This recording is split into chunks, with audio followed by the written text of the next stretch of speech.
दोस्तों, आप सभी का विनो इंफोटेनमेंट में एक बार फिर से स्वागत है। आज हम अपने टेक्नोलॉजी सेक्शन में एक ऐसे रोबोट की जानकारी प्राप्त करेंगे कि जिसे अब मशरूम चलाएगा। सुन करके थोड़ा आपको अचंभा लग सकता है, क्योंकि अभी तक आप मशरूम को सिर्फ एक खाने की सब्जी के रूप में जानते हैं, इसीलिए आपका आश्चर्यचकित होना बेहद ही स्वाभाविक है। लेकिन कॉर्नेल विश्वविद्यालय के शोधकर्ताओं ने एक ऐसे रोबोट की खोज की है जिसको कि अब मशरूम ही नियंत्रित करेगा। बायो रोबोटिक्स के क्षेत्र में ये एक बहुत बड़ा धमाल माना जा रहा है और आने वाले समय में रोबोटिक्स के क्षेत्र में एक बहुत बड़े आमूलचूल परिवर्तन की ओर यह इंगित कर रहा है। दोस्तों, ये कॉर्नेल विश्वविद्यालय के छात्रों ने इस रोबोट को चलाने के लिए मशरूम को जिस वैरायटी को चुना उसको हम किंग ऑयस्टर मशरूम के नाम से जानते हैं। इसके द्वारा उन्होंने दो प्रकार के रोबोट को चलाने की पद्धति का विकसित किया है, जो कि रोबोटिक्स की बायो रोबोटिक्स के क्षेत्र में एक काफी महत्वपूर्ण प्रगति के तौर पे माना जाता है, क्योंकि इसके आने वाले समय में काफी दूरगामी परिणाम होने वाले हैं।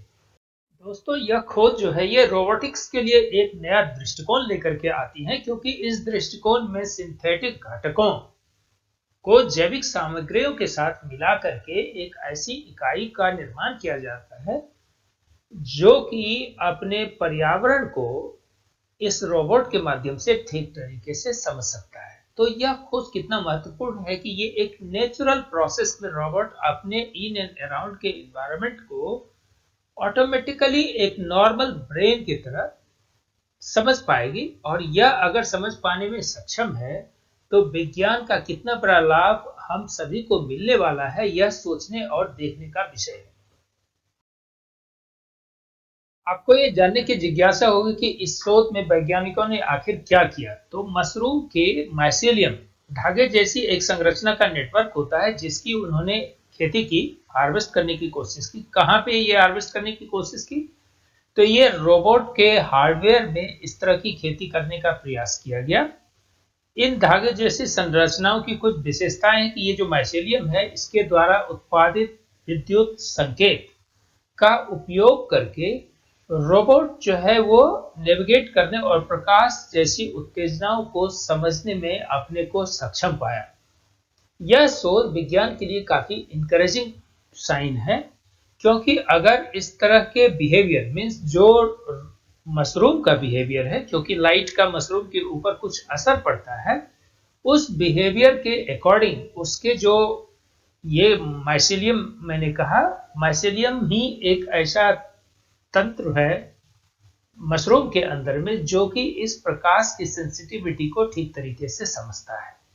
तो यह अगर रोबोट के अंदर गया तो रोबोट के बिहेवियर में ऐसा देखा गया कि प्रकाश जब आता है या जाता है तो यह रोबोट में एक तरह का सेंसेशन होता है और यह उस बाहरी सिचुएशन के हिसाब से रिएक्ट करना शुरू करता है। दोस्तों, यह नवाचार जो है वो रोबोटिक प्रणाली के लिए जैविक नियंत्रक के रूप में काम करने के लिए कवक की क्षमता को हमें समझने का एक मौका देता है और उसको यह प्रदर्शित करता है। दोस्तों, बायो हाइब्रिडाइजेशन जैविक दुनिया में ऐसे घटकों को खोजने का एक प्रयास है जिनका हम उपयोग कर सकते हैं, कई तरह के उपयोग कर सकते हैं। इसको हम ठीक तरीके से समझ भी सकते हैं और इसे हम नियंत्रित भी कर सकते हैं, ताकि हमारी जो कृत्रिम प्रणाली है यानी रोबोटिक्स जो है वो आर्टिफिशियल चीज है जिसको हम आप बनाते हैं, वह बेहतर ढंग से काम कर सके।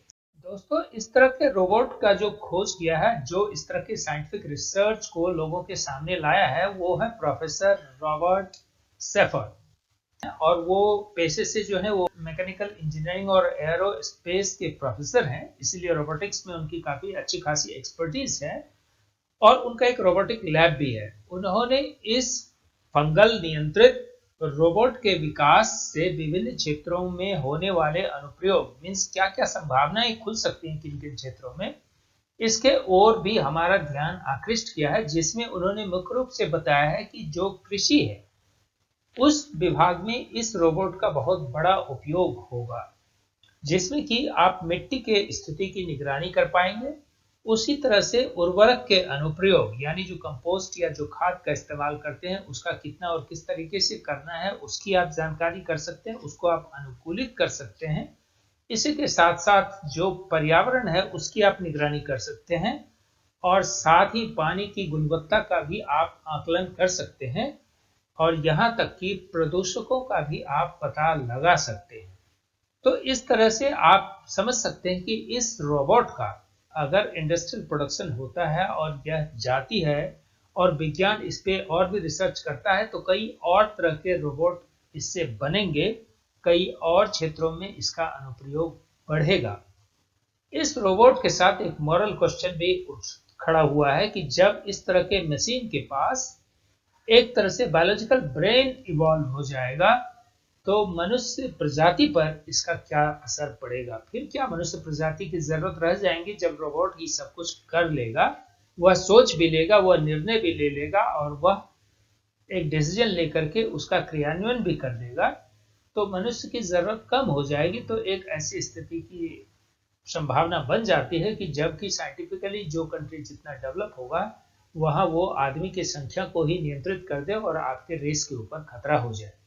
अभी जितनी जानकारी उपलब्ध थी उतना मैं आपके साथ शेयर कर दिया। ये आपके कॉम्पिटिटिव एग्जाम्स के लिए काफी इंपॉर्टेंट विषय है। उम्मीद करते हैं कि आपको ये कंटेंट अच्छा लगा होगा।